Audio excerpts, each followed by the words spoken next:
We'll just jump right to it. Irrevocable time, and what does irrevocable mean? So you had a really interesting question earlier this week that you rang me up with, and I'm like, yeah, that is a good question about the irrevocable time and an offer sign back and so forth. So let me preface it by this. Here's my, you know me in English, it typically doesn't go together. But here's what irrevocable means. If we start there, let's start the conversation there, Jen.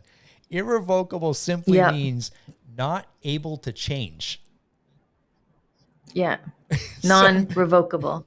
Exactly. It's final. Yes.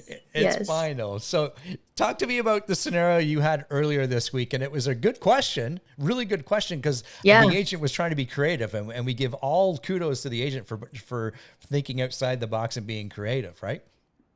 Yeah. Yeah. And it was creative enough that, I called you. I was like, I think I know the answer to this, but can you just confirm that I'm approaching this the right way? So the question was that, it was a listing and an offer had come in on the listing with an irrevocable time of, I believe it was 9 p.m. I'm pretty certain. And the seller's agent was trying to figure out, if we counter this offer and we give them, an irrevocable till 11 and they say we're not going to accept it or they reject it, can we still accept the original offer with the irrevocable of 9 o'clock?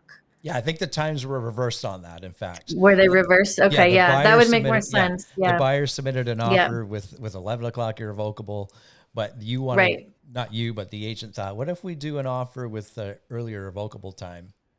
At 9 o'clock, yeah, and then that's right. And then if they don't accept it or they don't counter it, then we can still accept the 11 o'clock irrevocable because we'll have that 2-hour window to make that choice. So the question was, can I do that, right? Can I send it back and then still have that other live offer, basically?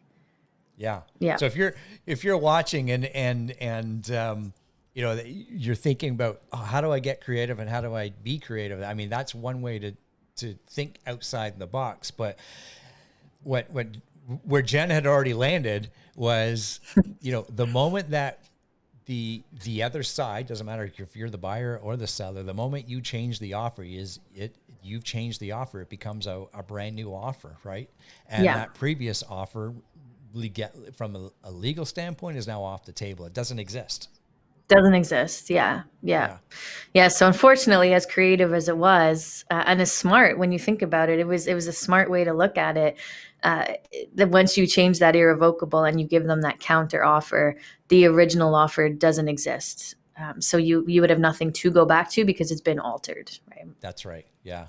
Mm-hmm. And then the other thing that's been coming up this week too, Jen, I'm seeing it in some of the Facebook groups, is multiple offers. I'm the buyer. I submit an offer to you, Jen, and I'm one of 5, for instance. Irrevocable, I submit it this afternoon. Irrevocable is 9 o'clock. Yet I want to renege. I want to redact or take back my offer. Can I do that? No. Thank you. Yeah. No, you cannot. Yeah. Hard no, as you said, Gary. That's right. A hard no. Yeah, that's right. Hard no. Yeah, I do. I have a good story to tell you about that, though, actually. Yeah. So funny talking about our own experiences. So most people in our brokerage at least know Dylan and I sold our townhouse and bought our new house over the last 6 months or so. And when we had offers on our townhouse, we ended up with like 20 offers or something ridiculous like that. It was in the peak of all that crazy nonsense. And we went through a couple of rounds and we got down to 2 offers. And the 2 offers were very, very similar.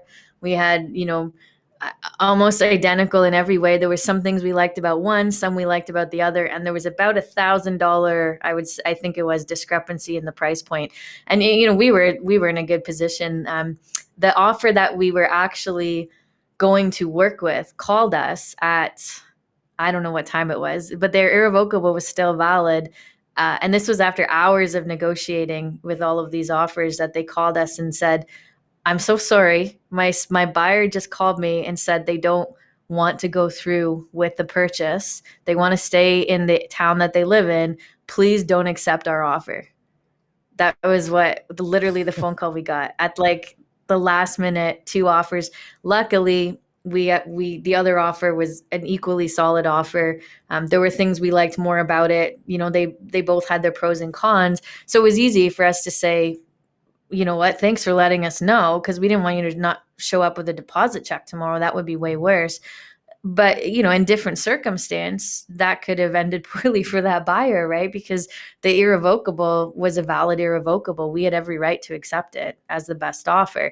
Now obviously we at that point didn't want to. However, you know, and the agent felt bad for the guy because he had to make that phone call. He knew what was happening, how, you know, it was a terrible call to be making and all of that. And yeah, it was quite, I'd never had that happen before. I was just like, what the heck, you know? But it worked out, so it was all good, and we were lucky. But you know, I could imagine that happening and that being the best offer by, you know, $20,000 or $30,000. That buyer might not want to let that go, right?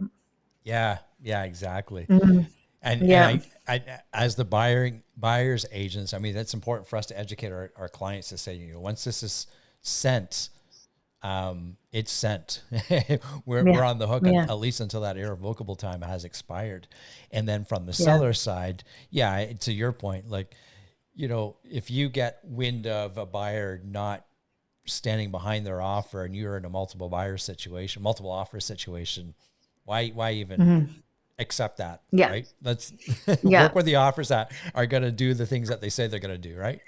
Yeah, they're gonna show up with a deposit the next day Yeah. or that night or whatever that looks like, right? I mean, the thing about that, I guess, and this is a whole other conversation too, once the agent has notified us that they don't want to go through with it, we can prove that they didn't have intent when they submitted the offer, right? So now you get into a whole deposit debate. But that being set aside, yeah, when you're in that multiple scenario, Yeah. you know, go with the guys that want the house. Exactly. And take this a step further Yeah. too. In fact, there was a question that I saw out there, one of the forums, is if there were five offers and one of them wanted to retract their offer, is there now only four offers? Well, Mm. actually, no, there's still five. There are Yeah. still five from the legal standpoint, and you still have to obviously tell all five um, buyer agents that that's the amount, right? Right. And just because one says they want it off the table doesn't mean it changes the number of offers that have been submitted. Right. You Yeah, know, it's still a valid offer in play until that irrevocable time passes. you That's got it. that's what you need to know, right? You Yep. got it. Irrevocable, not able to change. Non-revocable. Yeah.